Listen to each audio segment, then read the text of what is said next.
이 시간 우리가 주신 하나님의 말씀은 신약 누가복음 18장입니다.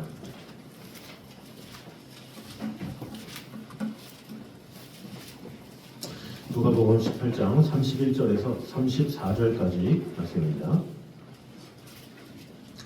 신약 127페이지입니다.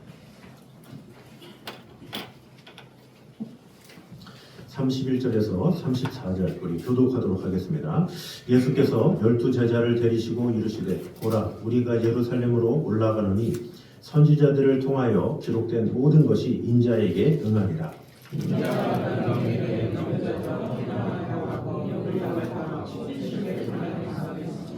그들은 채찍질하고 그를 죽일 것이나 그는 3일 만에 살아나리라 하시되 제자들이 그것을 하나도 깨닫지 못하였으니 그 말씀이 감추었으므로 그들이 그 이르신 바를 알지 못하였더라. 아멘.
감사합니다. 구주 예수만을 의지함으로 우리가 승리하며 나가는 성도들 되게 하여 주시고 하나님께서 우리와 함께 하심을 오늘도 경험하며 아버지 하나님께서 우리를 지켜주시고 돌보심이 가득히 많은 하나님의 뜻 가운데 구하는 시간 될 수 있도록 주님 완전한 함께 하여 주시옵소서. 우리를 지켜주시고 돌봐주시는 하나님의 은혜를 찬양하고 예수님의 이름으로 기도드립니다. 아멘. 자, 시간에 교회 소식 전해드리도록 하겠습니다. 우리 2026년도 새해가 이제 두 번째 주일입니다. 하나님의 은혜로 우리가 시작한다는 것을 기억하고 나이 나 된 것은 다 하나님의 은혜로 된 것임을 잊지 말아야 합니다. 그동안 우리가 잘나서 잘해서 지나온 것이 아니라 오직 하나님의 은혜임을 잊지 말고 하나님께 모든 공로를 올려드리면 좋겠습니다. 그래서 한 해 동안에 우리의 삶이 예배가 되고 하나님과 동행하는 한 해가 되면 좋겠습니다. 그래서 특별히 이 교회에서 늘 하는 게 예배죠. 예배가 기본인 거예요. 기본적인 예배를 함께 하지 못한다. 이것은 참 마음이 아픈 일이죠. 보통 헬스장이나 운동하러 가면 뭐부터 합니까? 준비운동부터 하죠. 준비운동이 되지 않고 뭐 덤블을 들겠다느니 뭘 하겠다느니 소용이 없어요. 준비운동이 가장 중요하죠. 그것이 돼야 그 다음 거를 해주지 이것이 준비되지 않으면 되지가 않아요. 마찬가지로 교회 안에 예배가 가장 중요하고 예배만 드려도 바빠요. 사실 새벽에 수요일에 금요일에 바쁘잖아요. 그래서 그런 예배가 기본이 되는 것이 사실 진정한 또 예배자고 또 그런 예배가 될 때 그 다음에 뭔가를 성경 공부를 해볼까 뭐를 해볼까 무슨 활동을 해볼까 하는 거지 예배가 기본되지 않으면 아무런 소용이 없습니다. 그래서 금년 한 해는 잘 결단하셔서 새벽에 일주일에 하루라도 내가 하나님 앞에 나와야 되겠다. 수요일이면 한 달에 한 번이라도 내가 해야 되겠다. 이런 좀 결단을 가지고 이렇게 하시면 여러분이 잘 되라고 제가 말씀을 드리는 거지 여러분이 많이 나온들 적게 나온들 저는 상관없이 말씀을 전하잖아요. 그러니까 여러분이 꼭 여러분을 위해서 개인을 위해서 꼭 예배에 마음을 다해 주시면 여러분의 삶이 복될 것이고 여러분의 가정이 잘 될 것입니다. 그래서 꼭 기억하셔서 예배는 신앙인의 기본 중의 기본이다. 그것을 꼭 잊지 마시고 예배에 마음을 다하는 2026년이 되면 좋겠습니다. 또 2025년도 10월부터 12월까지 그러니까 작년이죠. 작년 10월부터 12월까지 우리 교회 청소로 또 여러 가지 봉사하신 분들은 자원봉사 활동 일지가 있습니다. 뒤에 그 하늘색 파일로 제가 넣어놨는데 그곳에 기록하시면 가볍게 여기지 마시고 그런 시간이 쌓이면 어떤 분들은 이제 연락이 와요. 이게 저희 그 복지센터나 이런 데서 연락이 와서 어떤 공연에 보러 가라고 안내를 하기도 하고 또 버스 충전을 한 3만 원 정도 해서 이렇게 증정하기도 하고 여러 가지 많은 또 도움도 많이 됩니다. 그래서 자원봉사 활동일지에 12월로 한 달로 이렇게 기록해 주시기 바랍니다. 거기서 이제 한 달 단위로 해달라고 했기 때문에 그렇게 하는 겁니다. 그래서 10월에 하셨더라도 12월에 하신 날짜로 이렇게 써주시면 되겠습니다. 또 연말정산 신청하실 분들은 재정부장에게 신청해 주시기 바랍니다. 되도록 오늘 다 싹 해주시기 바랍니다. 이게 2월에 하시는 분들도 있고 가끔 어떤 분들은 막바지에 하시는 분들이 있는데 그러지 마시고 하실 분들은 미리 좀 해주셔서 재정부가 한 번에 일을 처리할 수 있도록 도와주시면 감사하겠습니다. 또 추가로 이거는 좀 몇 번의 요청이 있어서 말씀드리는 건데 주일에 우리가 이제 화장실 있잖아요. 화장실이 있는데 보통 이제 대부분의 여성분들이 이렇게 지나가다가 남자 화장실에 불이 켜져 있는 걸 보고 그냥 불을 끄고 가세요. 이렇게. 그 안에 사람이 있는지도 없는지는 모르고 없겠거니 하고 불을 끄셔서 그 안에 있는 분들이 상당히 당황했어요. 이런 얘기를 하십니다. 그래서 남성분들이면 몰라요. 이렇게 아니까 그죠? 그 안에 있는지 없는지를 아니까 이렇게 끌 수 있는데 여성분들은 이렇게 여성 화장실 하고 나오잖아요. 지나가는 길이니까 켜져 있네 하고 불 아껴야지 하고 끄시는데 그 안에 사람이 있습니다. 그래서 꼭 기억하셔서 그 부분에 있어서는 좀 조심해 주셔서 당황하지 않도록 좀 협력해 주시면 감사하겠습니다. 자, 우리 옆사람 마음도 인사하도록 하겠습니다. 예배로 승리합시다. 시작! 예배로 승리합시다. 아멘. 자, 그래서 곧 거동이 좀 불편하시거나 이런 분들도 다 카톡으로 제가 새벽 기도나 다 올려드리니까 같이 함께하면서 은혜 받으면서 주님과 동행하면 좋겠습니다. 자, 오늘은 예루살렘으로 올라가시는 예수님이라는 주제로 은혜를 나누는데 오늘 또 누가복음 18장입니다. 왜 설교가 전에는 19장이었다가 왜 18장이었다가 17장 갔다가 왔다 갔다 하느냐라는 생각을 뭐 아무도 안 가지시겠지만 굳이 제가 말씀을 드리는 이유는 보통 어떤 분의 강의를 보면 순서대로 쭉 가면서 그 내용을 굳이 부활절하고 연관하고 굳이 뭐 절기랑 연관하고 이렇게 하면 좀 억지스러울 수 있어서 제가 일부러 어차피 같은 누가복음 안에서 좀 왔다 갔다 할지라도 좀 연관이 있는 대로 가려고 일부러 좀 왔다 갔다 좀 하는 겁니다. 그래서 굳이 부활절하고 연관도 없는데 굳이 그 본문을 그 다음 진도라고 해서 끼워 맞추게 하다 보면 묵상이 왜곡될 수가 있기 때문에 제가 일부러 18장 갔다가도 17장 가기도 하고 또 갑자기 5장 가기도 하니까 그러려니 하는 마음으로 좋은 마음으로 말씀을 받으시면 감사하겠습니다. 자, 새해가 되면 우리는 흔히 이렇게 말들을 하죠. 올해는 좀 더 열심히 살아야겠다. 신앙도 다시 정리해야 되겠다 이런 생각을 하죠. 근데 사실 적용 중에 가장 위험한 적용이 뭐냐면 두리뭉실하게 하는 거예요. 열심히 살 거야. 난 최선을 다해야지. 이런 마음 가지는 게 사실 위험해요. 왜냐하면 열심히 어느 정도인지 또 최선이 어떤 건지 알지가 못하잖아요. 그저 그냥 난 열심히 살 거야. 그럼 그 열심히 어떤 열심이냐라는 거죠. 최선을 다할 거야. 그럼 어떤 게 최선이냐라는 거죠. 그래서 모호하게 뭔가 난 이제 열심히 최선을 다해, 전심을 다해, 헌신할 거야. 그럼 그 헌신이 어떤 것이냐라는 거죠. 이런 것은 목표가 있기보다는 뭔가 결단을 했을 뿐이지 그냥 허공에 흘러보내는 그런 결단으로 갈 수밖에 없죠. 그래서 오늘 본문에서는 예수님은 반대로 분명한 방향을 가지고 계시죠. 보라, 우리가 예루살렘으로 올라간다 이렇게 얘기하고 있습니다. 예루살렘, 그곳으로 내가 가겠다 이렇게 말씀하십니다. 사실 그 예루살렘 그러면 예루살렘 뭐 그 거룩한 성화 뭐 이런 노래도 있고 하다 보니까 예루살렘이 영광스럽고 위대하고 또 그곳에서 예배를 드리는 곳이라 상당히 화려하고 이렇게 볼 수 있지만 예수님께서 예루살렘으로 가시는 이유는 영광의 자리에 가려고 가시는 것이 아니라 고난의 자리에 동참하시기 위해서 가는 거예요.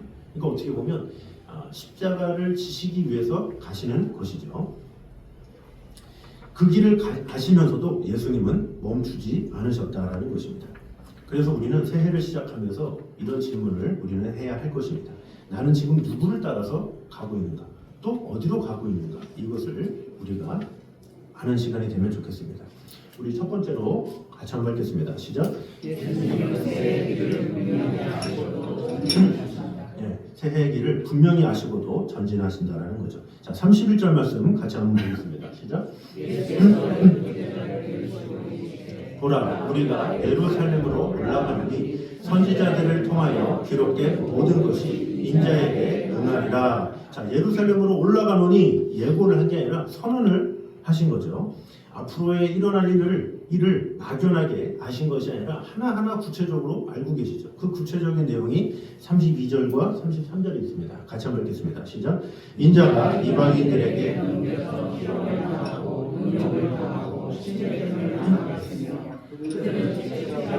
그를 죽일 것이나 그는 3일 만에 살아나리라 하시되. 자, 여기 보니까 인자는 어떻게 돼요? 이방인들에게 넘겨진다. 실용을 당하고 능욕을 당한다. 침뱉음을 당한다. 채찍질을 당한 다음에 죽임을 당한다. 그러나 3일 만에 살아날 것이다. 이렇게 말하죠. 그래서 예수님의 고난은 돌발 사고가 아니라 이미 예고된, 이미 알고 계신 그런 것이죠. 계획되지 않은 비극이 아니었다라는 것입니다. 예수님의 고난은 실패가 아니라 성취고 십자가는 패배가 아니라 하나님의 뜻이 완성되는 자리다라는 것이죠. 그럼에도 불구하고 예수님은 뒤로 물러서지 않으셨다라는 것입니다. 왜 그렇습니까? 우리를 향한 사랑 때문이죠. 구원의 길을 끝까지 완주하시기 위해서 그분은 고난이 있음에도 능력이 있음에도 채찍질이 있음에도 그럼에도 불구하고 가셨다라는 것입니다. 예수님은 몰라서 그 길을 가신 것이 아니라 알지만 선택하신 길이었다라는 거죠.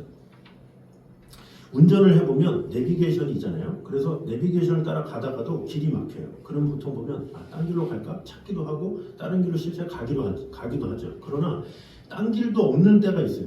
막히고 힘든데 굳이 거기를 가야 할 때가 있어요.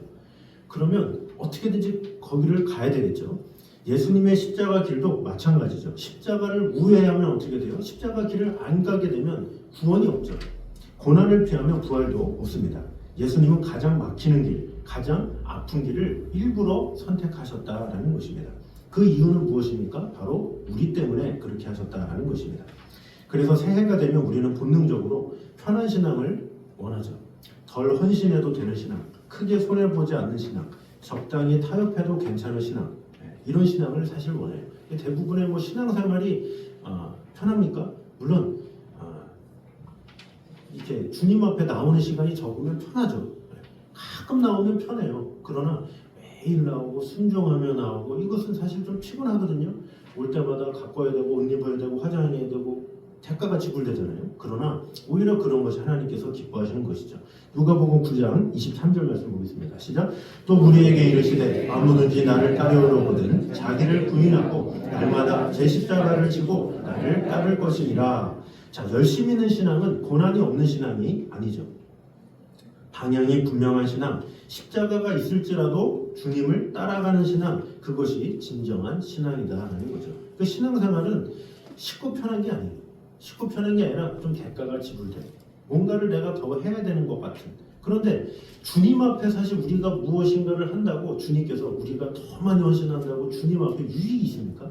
사실 하나님께 우리가 예배를 많이 드려요. 빠짐없이 나오고 헌신하고 막 한다고 해서 하나님이 달라지는 게 있습니까? 하나님은 그래도 하나님이시고 하나님은 그래도 전능하시고 하나님은 변함이 없으세요. 중요한 건 아까도 말씀드렸지만 우리가 예배 가운데 하나님 앞에 헌신하면 누가 좋아요? 우리가 좋은 거예요. 우리 좋으라고 하나님께서 나오라, 내게로 나오라, 내가 복을 줄 테니, 내가 너에게 은혜를 줄 테니 나오라 이렇게 말씀하시는 거죠. 우리는 하나님의 의도를 모르고 뭔가 손해보는 것처럼 내가 시간을 내서 내가 헌신해서 내가 대가를 지불해서 이렇게 하는 것처럼 보이지만 결코 그렇지가 않아요.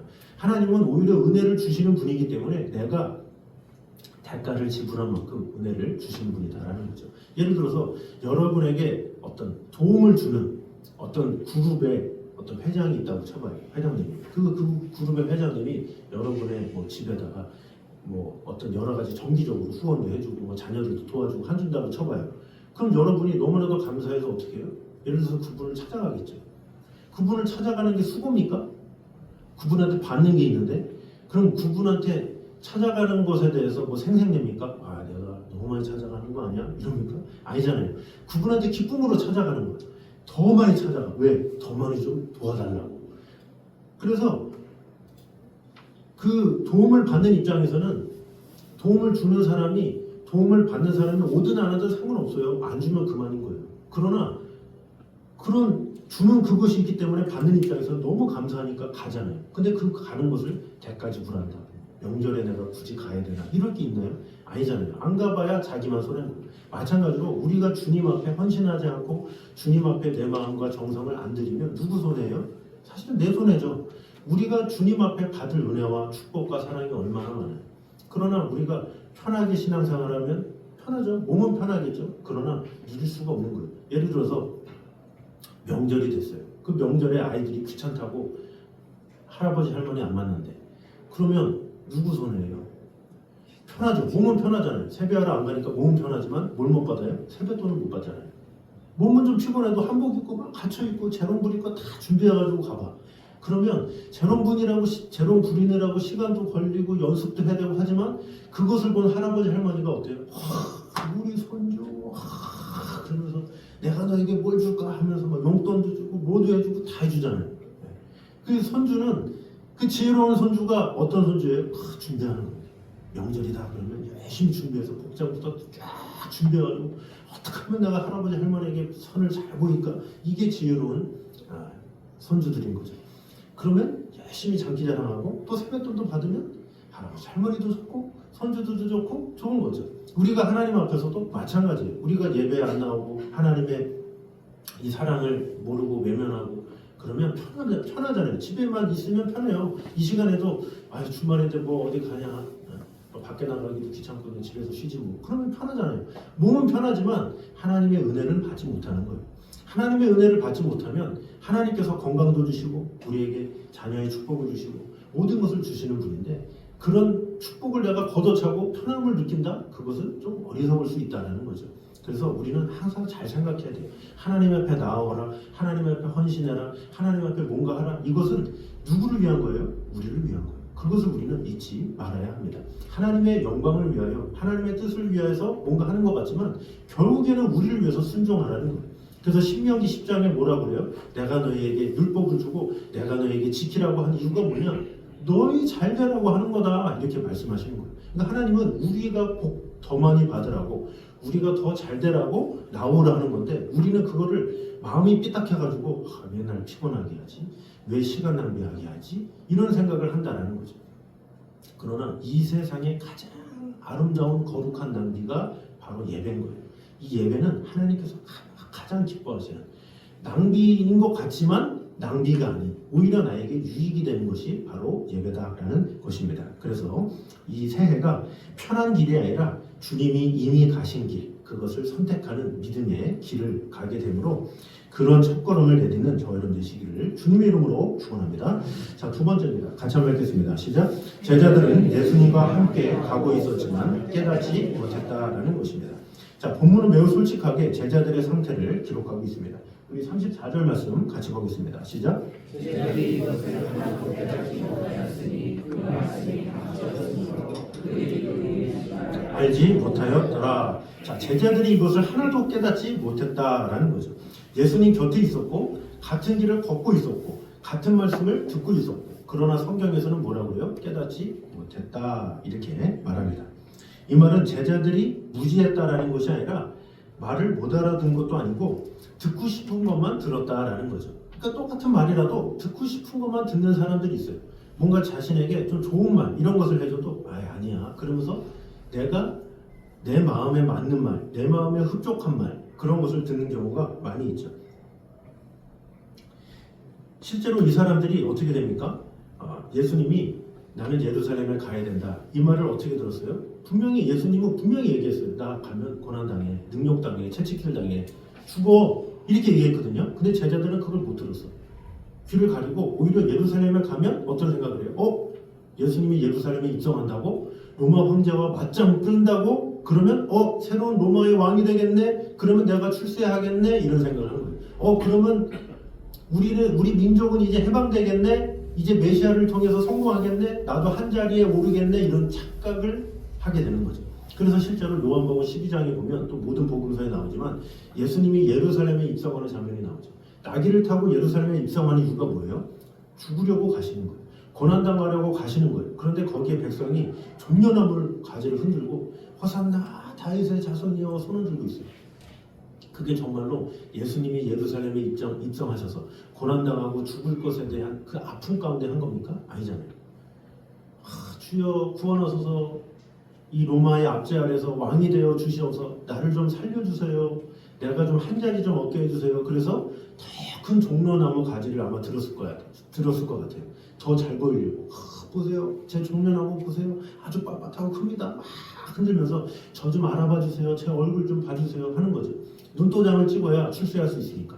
그러니까 그들은 뭐예요? 예수님이 예루살렘으로 입성하는 게 고난을 받으려고 오는 건데 그런 생각을 아예 안 하는 거예요. 이제 로마 황제의 압제에서 그를 물리치고 새로운 메시아가 될 것이다, 잘못된 생각을 가지고 자기 생각으로 그냥 판단을 한 거죠. 얼마나 어리석습니까? 우리가 보통 병원에 가면 의사가 진단을 해주죠. 기름기 있는 음식 먹으면 안 돼요, 이것을 조심하세요, 좀 장에 좀 이게 안 좋은데 라고 얘기를 해요. 그러면 환자가 네 알겠습니다, 그러면 어떤 음식을 먹지 않으면 되나요? 이렇게 물어봐야 되는데 괜찮던데요? 제가 좀 먹어봤는데 괜찮아요, 라면 좀 먹었는데 아무 일 없던데요? 너무 억측하시는 거 아니에요? 막 이러면서 의사를 설득하고, 그리고 또 의사의 말을 들어도 또 집에 와서는 괜찮은데 뭐지, 너무 예민한 거 아니야? 의사 다른 병원 가볼까? 그러면서 오늘도 라면 3개 싹 끓여가지고 확 먹어보자, 라면 국물까지 쪽쪽 빨아서 먹어보자, 막 그러면서 전혀 그런 것에 대해서 생각을 안 해요. 그냥 자기 좋은 대로 괜찮은데 뭐 의사가 뭐라 그러든 아무 상관없어, 그런 식으로 듣고 싶은 것만 듣는 거예요. 그러면서 그래도 선생님 뭐 심장은 괜찮고 뭐는 괜찮네요, 그건 또 들어가지고 몸이 건강하다 그런다고. 누가 물어봐도 의사가 괜찮다고 그랬다고.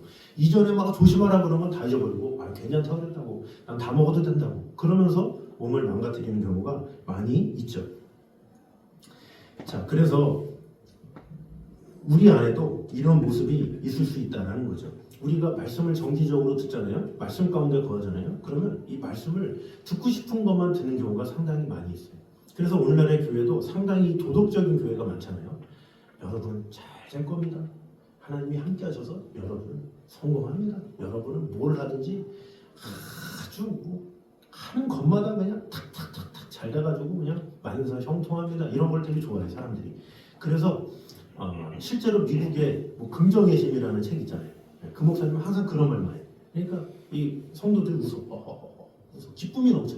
말씀에 살아있고 그걸 떠나서 잘 된다니까 다 좋은 거야. 항상 성공한대 간다 그러면 가면 항상 성공한다 그러고 잘 된다 그러니까 듣기 좋은 거야. 그러니까 서로 모이는 거야. 잘 된다 잘 된대. 여기 가면 다 잘 된대. 그러니까 그것이 사람을 망하게 한다는 것도 모르고 무조건 성공한다 잘 된다는 말에 솔깃해가지고 그런 경우가 많이 있어요. 그래서 실제로 어떤 교회들은 잘못된 교회들은 자꾸 잘 됩니다. 뭐든지 될 겁니다. 이러면서 그런 복만 얘기하면서 하는 경우가 있죠. 그러나 실제는 그렇지 않다라는 거죠. 34절에 보면 말씀이 감추었으므로 이렇게 말하죠. 자, 하나님께서 일부러 숨기셨다는 것이 아니라 마음이 열리지가 않은 거예요. 그러니까 말씀에 대한 분별력이 없으면 자기 좋은 말만 받아들이기를 원해요. 그것이 보통 사람들의 심리예요. 그래서 우리는 이런 새 마음이 필요한 거예요. 주님, 듣고 싶은 말씀만 듣지 않게 하시고 나를 흔드는 말씀도 피하지 않게 하시고 이해되지 않아도 순종하게 하여 주시옵소서. 이런 마음이 필요한 거예요. 근데 대부분 우리가 성경 보면 어때요? 나에게 힘이 되고 도움이 되고 이런 건 되게 좋아하잖아요. 그런데 뭔가 헌신해야 되고 뭔가 대가를 지불해야 되고 그런 건 상당히 마음에 힘들고 잘 안 보려고 그러고 그런 경우가 있죠. 실례로 우리가 특히 좋아하는 성경 구절 보니까 여호와는 나의 목자시니 내게 부족함이 없으리로다. 얼마나 좋아요. 부족함이 없네. 주님 안에 있으면 부족함이 없네. 그러면서 안일하게 생각하는 경우가 많죠. 그 말씀이 잘못됐다는 게 아니라 그 말씀만 좋아하고 그 말씀만 붙잡고 나간다는 게 문제다라는 거죠. 너희를 향한 나의 생각은 내가 아니니 재앙이 아니라 평안이요 장래에 소망을 주려 하는 생각이라. 얼마나 좋아요. 야, 예레미야 말씀 너무 좋네. 장래에 소망을 준다고 야 너무 좋다. 이런 생각을 할 때가 있다는 거죠. 구하라 그리하면 너에게 주실 것이요 찾아라 그러면 찾을 것이요 문을 두드리라 그리하면 너에게 열릴 것이니. 이런 말을 들으면 뭐 달라는 대로 하나님께 구하면 다 준다네 이런 생각을 하죠. 성경은 부분만 보면 이런 생각만 해요. 그래서 그런 설교만 들어요. 유튜브나 이런 걸 봐도 복을 설교해주는 목사님만 좋아해요. 잘 된다 이런 목사님 설교가 듣기 좋아. 잘 된다니까 다 복 받는 것 같고. 그런데 성경은 우리에게 그런 말씀보다 그렇지 않은 말씀이 더 많아요. 요즘에 우리 아이들과 이제 밤에 큐티를 하잖아요. 근데 그 큐티의 저번이 요나서예요. 요나서가 뭔지 아시죠? 하나님 앞에 불순종해가지고 물고기 뱃속에 들어가서 죽을 때까지 고생하다가 그러다가 물고기 속에 뱉음 받고 니느웨 성 가가지고 회개하라 외쳤는데 니느웨 성에 있는 사람들이 다 회개했더니 박농쿨 가지고 궁시렁궁시렁대고. 근데 우리 하나님이 요나를 책망하는 장면으로 끝나요. 요나서가. 그 다음에 나훔이야. 이번에 나훔 보고 있는데 나훔 보면 아수르 그 니느웨 성을 계속 심판하는 내용이에요. 1장부터 3장까지 어제 3장까지 했거든요. 계속 내용이 이놈아 정신 차려라 심판이 곧 임한다. 그게 다 나훔이에요. 나훔. 그런 말씀 잘 안 보잖아요. 그런 말씀 보면 너무 무섭다 무겁다 그러면서 쉽게 넘어가는 경우가 있죠. 그래서 실례로 우리 믿는 사람이 싫어하는 말씀 아까 말씀처럼 아무든지 나를 따라오거든 자기를 부인하고 자기 십자가를 지고 나를 따를 것이니라. 이런 거 되게 싫어하죠. 너희 목숨을 미워하지 아니하면 내 제자가 될 수 없느니라. 이런 말씀을 싫어하죠. 오늘 너희가 그의 음성을 듣거든 너희 마음을 완고하게 하지 말라. 시브리서 말씀 싫어하죠. 말씀을 행하는 자가 되고 듣기만 하여 자신을 속이는 자가 되지 말라. 이런 말씀을 싫어하죠. 그러니까 말씀을 사랑한다 하나님을 사랑한다 하면서도 위로의 말씀은 되게 좋아하고 또 우리에게 권면해주고 책망해주고 뭔가 헌신하라고 그러고 성계를 위해 죽어라 그러면 그것 때문에 막 무거워가지고 못 들어. 그러면 안 된다라는 것이죠. 우리는 약속의 말씀을 사랑하지만 주권을 요구하는 말씀은 싫어하는 경우가 많이 있어요. 내 마음을 들여라, 정성을 들여라 이러면 세계 손해보는 거죠. 그러나 제가 말씀을 드렸지만 우리 주님은 우리에게 모든 것을 주셨잖아요. 우리 찬송가 중에 뭐라고 해요? 내 너를 위하여 내 몸을 주었다. 널 위해 내 피를 주었건만, 내 몸을 주었건만 너는 나를 위해 무엇을 주느냐? 이런 찬송가가 있잖아요. 주님이 우리를 위해서 피를 흘리셨는데 우리는 자꾸 주님한테 뭘 드리려고 생각은 안 하고 자꾸 달라고 그래. 더 달래. 물에서 건져줬더니 감내나라, 배나나라, 모내나라 이렇게 얘기만 하고 있어요. 얼마나 이 주님의 마음이 아프시겠습니까? 그래서 우리는 듣기 좋은 말씀, 이런 말씀을 들으면서 우리는 하나님이 무엇을 해주시는가 이것만 기대하고, 또 순종하기 싫은 이 말씀에 대해서는 내가 또 뭘 내려놔야 하는가 이러면서 불편해하지도 말고, 우리는 이 말씀이라는 게 그래요. 하나님께서는 우리에게 사랑의 하나님이지만 우리에게 칭찬을 주실 때도 있지만 때로 권면도 주시고 또 위로를 주실 때도 있지만 우리에게 도전을 주시기도 하는 거예요. 그러나 그것을 우리가 어떤 마음으로 받아들이느냐가 참으로 중요한 거죠. 그러기 위해서 우리 귀가 열려야 돼요. 내가 좋은 것만 자꾸 취하려고 하지 말고 안 좋다 할지라도 들을 줄 알아야 돼요. 의사한테 자꾸 안 좋은 말을 들어야 뭘 먹으면 안 되는지를 정확하게 알고 체크를 해야 건강이 좋아질 거 아니에요. 자꾸 듣기 좋은 말만 들으려고 그러고 이렇게 되면 그 사람이 결국엔 잘못될 수가 없는 거예요. 잘 될 수가 없는 거죠. 부모가 자녀를 기르는데 자녀를 기르는 초약이 뭐예요? 오냐 아니에요? 누가 이렇게 당하면 뭐 친구하고 다퉜다 그러면 꼭 친구만 원수를 삼고, 그 아들이 그 딸이 잘못한 거는 생각 안 하고 야 너 무슨 잘못하지 않았냐 이러면서 따지지도 않고 무조건 자기 자녀한테 잘못하면 상대한테 막 몰아세우고 무조건 내 자녀만 최고고 이렇게 여기면 어떻게 돼요? 그렇게 이렇게 살았다가 나중에는 크게 당하는 거예요. 잘못된 것은 잘못됐다고 얘기하고 잘된 것은 잘됐다고 칭찬을 해주고, 이런 균형이 이루어져야 참된 부모고 그런 자녀가 온전히 서는 거지, 무조건 좋게만 한다고 되는 게 아니에요. 하나님께서 우리에게 은혜 주시고 복 주신다고 우리를 항상 그래 집에서 쉰다고 그래 쉬어 뭐 이러면서 그런 분이 아니라 오히려 우리에게 도전도 하시고 우리에게 일어나라 하시고 순종하라 하시고 복종하라 하시고 뜨겁든지 차갑든지 해라 라고 이야기도 하시는 거예요. 우리가 그것을 들을 수 있는, 열릴 수 있는 귀가 있어야 돼. 그래야 우리가 발전하고 성장하고 하나님의 은혜 가운데 거하는 거지, 그냥 듣기 좋은 말만 하길 원하고 뭔가 하나님은 나에게 그냥 따뜻한 입을만 주시기 원하시고 그러면 온실 속의 화초처럼 금방 죽을 수밖에 없는 거죠. 그래서 우리는 항상 이 새해에 새로운 계획보다 내가 생각한 내 뜻대로 뭔가 이렇게 탁탁탁탁 이것이 아니라 오히려 하나님께서 어떤 말씀을 하시든지 순종할 수 있는 새로운 마음을 허락하여 주시옵소서. 이런 태도가 필요한 것을 꼭 기억하므로 오히려 주님 내가 어떤 말씀이든지 순종하는 마음을 허락하여 주시옵소서. 이렇게 내가 그 말씀을 가려서 내 취향대로 꼽아서 말씀을 받는 것이 아니라 주님의 말씀이 순종이다 할지라도 헌신을 할지라도 아멘 할 수 있는 믿음을 허락하여 주시옵소서. 이런 귀가 열릴 때 하나님께서 말하는 거예요. 그래서 이 잠언에 보면 뭐라 그래요? 거만한 자를 책망하지 말라 그래요. 왜? 거만한 자를 책망하면 어떻게 돼요? 그가 너를 미워하리라 그래요. 누구를 책망하라? 겸손한 자를 책망하라. 그가 너를 사랑하리라 그래요. 겸손한 자를 책망하면 저 사람이 나를 위하는구나. 하나님께서 나를 너무 사랑하시네 이렇게 생각을 하죠. 그러나 교만한 자는 하나님께서 고난을 주면 하나님이 살아계시긴 하나 그러면서 오히려 하나님한테 더 열불을 내고 그런 경우가 있죠. 그래서 우리는 진정으로 겸손한 사람, 진정으로 마음맛이 좋은 사람은 오히려 하나님의 말씀이 무겁다 할지라도 아멘 하면서 순종할 수 있는 사람임을 꼭 잊지 말고, 우리에게 전해진 말씀이 좀 무겁다 할지라도 주님 그것마저 순종할 수 있는 믿음을 허락하여 주시옵소서. 이럴 때 우리의 믿음이 자란다라는 생각을 꼭 가짐으로 나에게 달콤한 말, 좋은 말, 위로의 말 이런 것만 촉촉촉촉 이렇게 하려고 하지 말고 나에게 헌신을 요구하는 것 같고 순종을 요구하는 것 같고 대가를 지불하는 것 같게 하지만, 그러나 그것이 피와 되고 살이 된다는 것을 꼭 기억함으로 하나님의 말씀을 다 기쁨으로 받는 저와 여러분 되시기를 주님 이름으로 축원합니다. 자, 마지막 세 번째입니다. 같이 한번 읽겠습니다. 시작. 새해의 열심은 다시 눈이 열리는 결단에서 시작된다 라는 것입니다. 자, 누가복음 18장은 아주 의도적인 흐름을 가지고 있습니다. 저도 이 말씀을 준비하다가 아하 하면서 놀란 것이 예수님의 순환이 있잖아요. 순환 예고를 한 다음에 제자들이 깨닫지 못했어요. 제자들이 지금 귀가 열리지 않았어. 눈이 보이지 않았어. 제자들이 이런 뭔가 가려진 이런 모습 가운데 이 다음에 나오는 이야기가 뭐예요? 바로 맹인에 대한 이야기예요. 맹인이 뭐라고 그래요? 눈을 뜨게 해달라고 그러죠.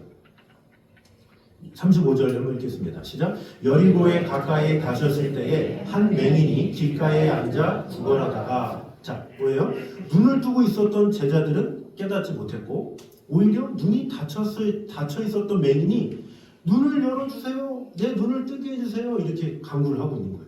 이미 눈을 뜬 제자들은 자기가 눈을 떴는지도 모르는 상태에서 눈이 오히려 가려진 상태로 살아가고, 오히려 맹인은 예수님을 알아보고 눈을 뜨게 해주세요 이렇게 얘기를 하죠. 주위 사람들이 야 정신 차려, 왜 지금 예수님 바쁜데 뭐 하는데 막 말리는데, 오히려 맹인은 더 큰 소리로 주여 다윗의 자손이여 저를 불쌍히 여겨 주시옵소서 하면서 눈을 뜨게 하여 주시옵소서 이렇게 말을 했다라는 것입니다.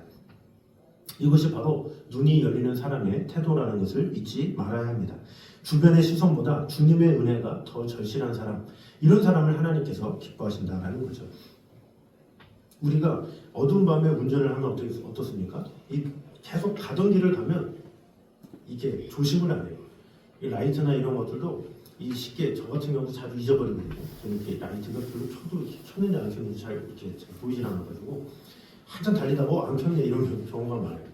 근데 그런 식으로 이렇게 라이트를 확인하지 않으면 그러다가 잘못된 거를 칠 수도 있고 사고 날 수도 있어요.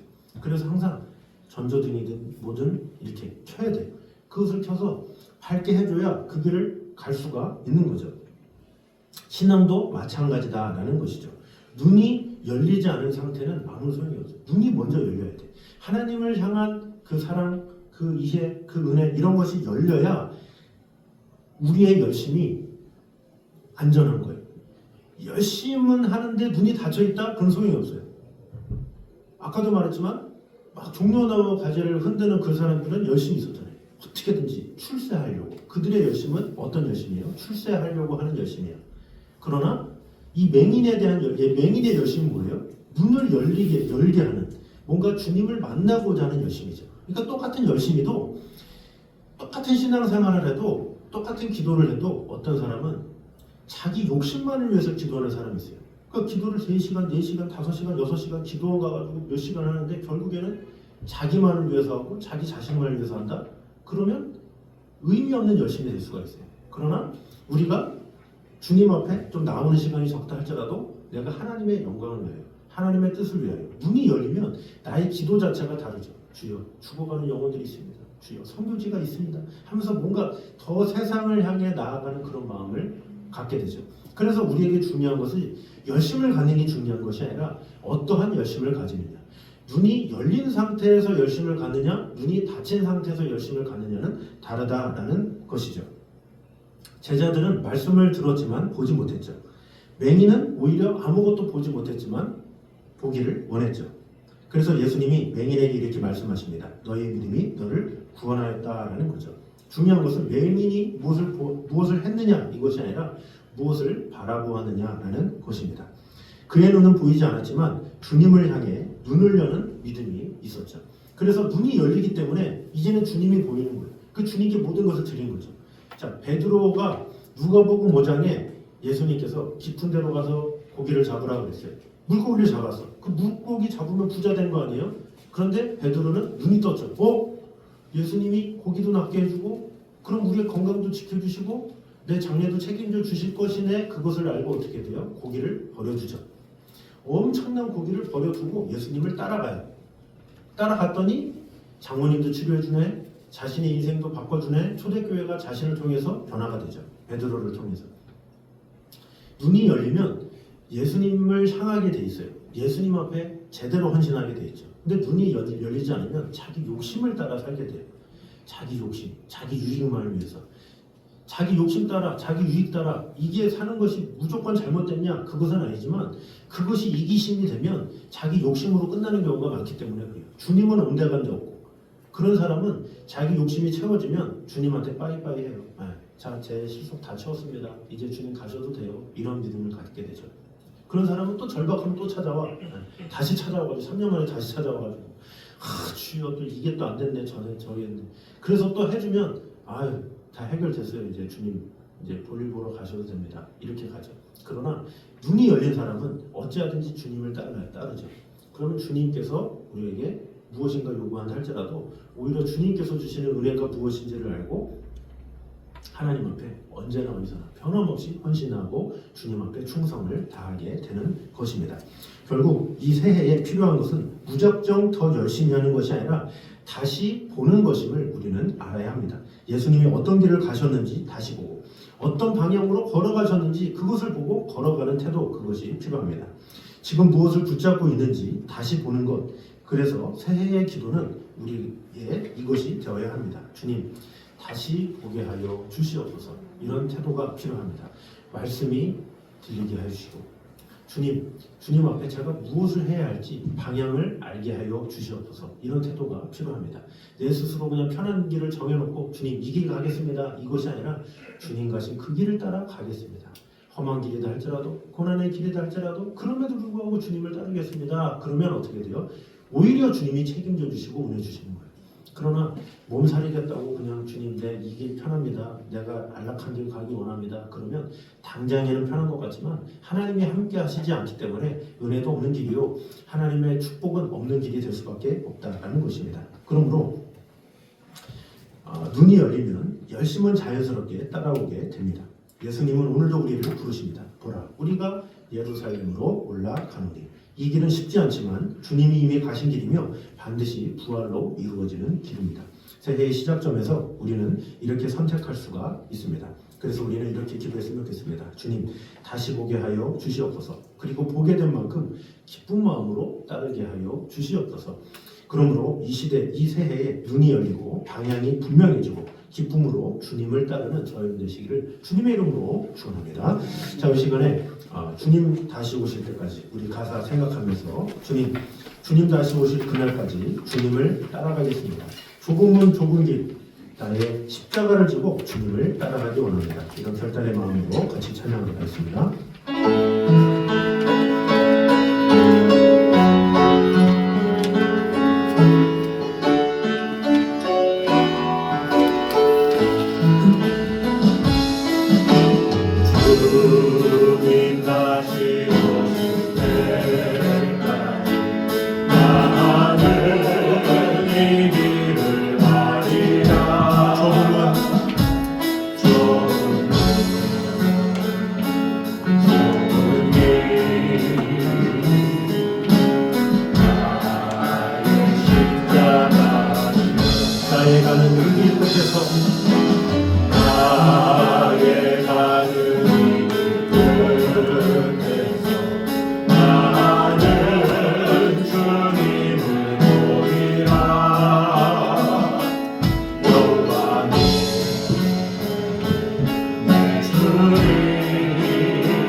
주님 다시 오실 때까지 주님 다시 오실 때까지 나는 일어나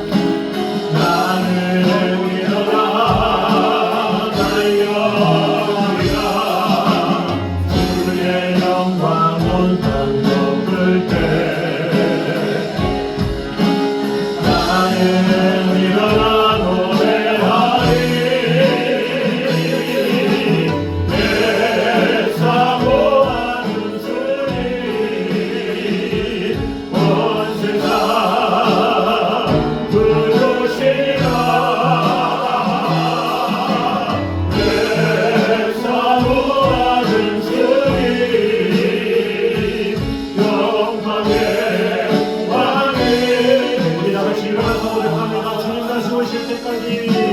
주님 다시 오실 때까지 나는 일어나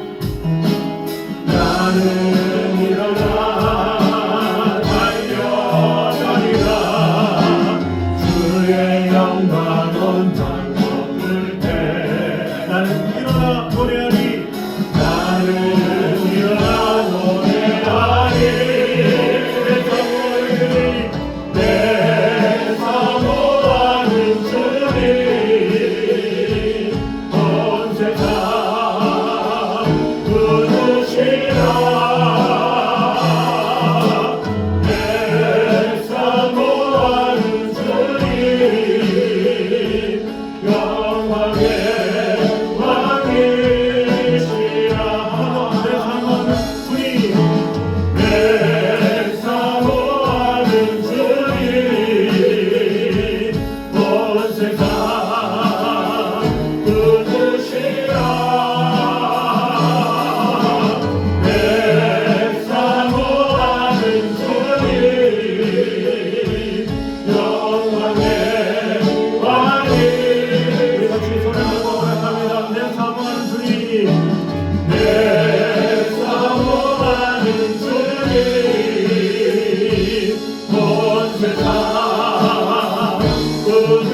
기도할 때에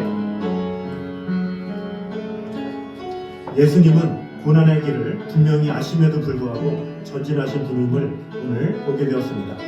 십자가는 패배가 아니라 하나님의 뜻이 완성되는 자리임을 예수님은 아셔서 우리를 위해서 십자가의 길을 선택하셨습니다.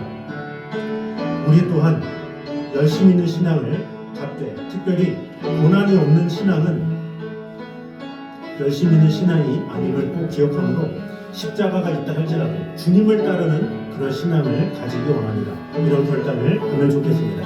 또한 제자들은 예수님과 함께 가고 있었지만 깨닫지 못하고 있었습니다. 말씀을 자기 좋은 대로 들었습니다. 자기 뜻대로 해석했습니다. 그래서 그들은 온전히 주님의 마음을 알지 못했습니다. 그래서 우리 이 시간에 기도했으면 좋겠습니다. 가장 큰 위험은 신앙을 그만두는 것이 아니라 익숙해진 채로 계속 가는 것임을 꼭 잊지 아니하므로 새로운 마음을 허락하여 주시옵소서. 어떤 말씀이 들리든지 간에 아멘할 수 있는 순종의 마음을 허락하여 주시옵소서 기도했으면 좋겠습니다. 또한 마지막으로 새해의 열심은 다시 눈이 열리는 결단에서 시작됨을 꼭 기억하므로 주님, 내 눈이 열리게 하여 주시옵소서. 그래서 주님의 마음이 무엇인지, 주님의 뜻이 무엇인지를 먼저 볼 수 있는 믿음을 허락하여 주시옵소서. 그 시간에 한 목소리로 다시 기도하겠습니다. 하나님 감사합니다. 아버지 하나님, 들었지만 보지 못했습니다. 내 눈에 아무것도 보이지 않았지만 그리고 내 손이 너의 눈이 우리에게 믿음을 더하여 내게 좋은 말씀을 취하는 나에게 핵심이 된다는 것, 순종이 된다는 것, 그 말씀을 그런 우리에게 알려 주시옵소서. 승리가 있냐? 우리 승리, 행복을 이루자. 제 사랑은 무작정 신앙을 가지고 다시 주님이 하나님을 가서는 다시 내가 어떤 방향으로 걸어가고 있는 것이다. 지금 무엇을 생각하고 있는지 다시 보는 그런 마음을 다시 보게 하여 주시옵소서. 분명히 나갈 땅에서 이 세계가 시작됨을 기억하지 않고 다시 보게 하여 주시옵소서. 우리가 우리 나라에 대하여 분명히 하나님 분명히 스스로 주님을 알고